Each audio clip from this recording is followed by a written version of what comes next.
धनतेरस। कार्तिक लगते ही तेरस को धनतेरस कहते हैं। धनतेरस के दिन एक मिट्टी का दीपक बना लें। बाद में रात को जीमने के बाद सिर्फ औरतें दीपक का पूजन करें और दीपक में तेल डाल तथा उसमें 4 बत्ती डालकर और एक कौड़ी में छेद कर दीपक जला दें। जल का छींटा दें। रोली, चावल, 4 सुहाली, थोड़ा सा गुड़, फूल, दक्षिणा और धूप रख दें। 4 फेरी देकर बाद में दीपक उठाकर अपने घर के आगे रख दें। सुबह दीपक में से कौड़ी निकाल कर रख दें।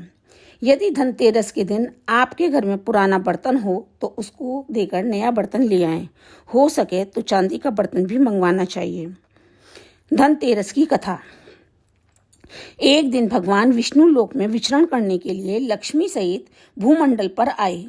कुछ देर बाद लक्ष्मी जी से बोले, मैं दक्षिण दिशा की ओर जा रहा हूँ, तुम उधर मत देखना।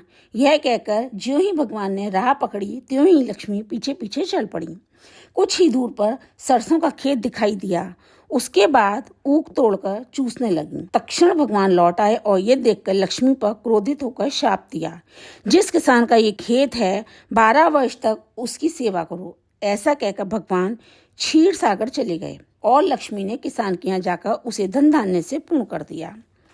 तत्पश्चात 12 वर्ष के बाद लक्ष्मी जी जाने के लिए तैयार हुई, किंतु किसान ने रोक लिया। भगवान जब किसान के यहाँ लक्ष्मी को बुलाने आए तो किसान ने लक्ष्मी जी को नहीं जाने दिया। तब भगवान बोले, तुम परिवार सहित गंगा जाकर स्नान करो और उन कौड़ियों को भी जल में छोड़ देना। जब तक तुम नहीं लौटोगे तब तक मैं नहीं जाऊंगा। किसान ने ऐसा ही किया। जैसे ही उसने गंगा में कौड़ियां डाली वैसे ही गंगा में से 4 चतुर्भुज निकले और कौड़ियां लेकर चलने को उद्यत हुए। जब किसान ने ऐसा आश्चर्य देखा तो गंगा जी से पूछा, ये 4 भुजाएं किसकी थीं? गंगा जी ने बताया, हे किसान, वे चारों हाथ मेरे ही थे।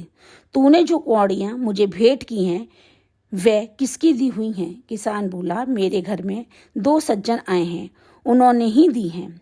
गंगा जी बोली, तुम्हारे घर में जो स्त्री है वह लक्ष्मी है और पुरुष विष्णु भगवान है। तुम लक्ष्मी जी को ना जाने देना, नहीं तो पुनः उसी भांति निर्धन हो जाओगे। यह सुनकर जब वह घर लौटा तो भगवान से बोला, मैं लक्ष्मी जी को नहीं जाने दूंगा। तो भगवान ने किसान को समझाया, इनको मेरा श्राप था जो कि 12 वर्ष में तुम्हारी सेवा कर रही थी। फिर लक्ष्मी जी चंचल हैं, इनको बड़े बड़े नहीं रोक सके। किसान ने हृदय पूर्वक पुनः कहा, नहीं, मैं लक्ष्मी जी को अब नहीं जाने दूंगा। इस पर लक्ष्मी जी ने स्वयं कहा, हे किसान, यदि तुम मुझे रोकना चाहते हो तो सुनो। कल धनतेरस है, तुम अपना घर स्वच्छ रखो। रात्रि में घी का दीपक जलाकर रखना। जब मैं तुम्हारे घर आऊंगी उस समय तुम मेरी पूजा करना, किंतु मैं दिखाई नहीं दूंगी। किसान ने कहा, ठीक है, मैं ऐसा ही करूंगा। इतना कहा और सुन लेने के बाद लक्ष्मी जी 10 दिशाओं में फैल गईं। भगवान देखते ही रह गए। दूसरे दिन किसान ने लक्ष्मी जी की कथानुसार पूजन किया। उसका घर धन धान्य से पूर्ण हो गया। इसी भांति वह हर वर्ष धनतेरस के दिन लक्ष्मी जी की पूजा करने लगा। उस किसान को ऐसा करते देखकर कितने ही लोगों ने पूजा करनी शुरू कर दी।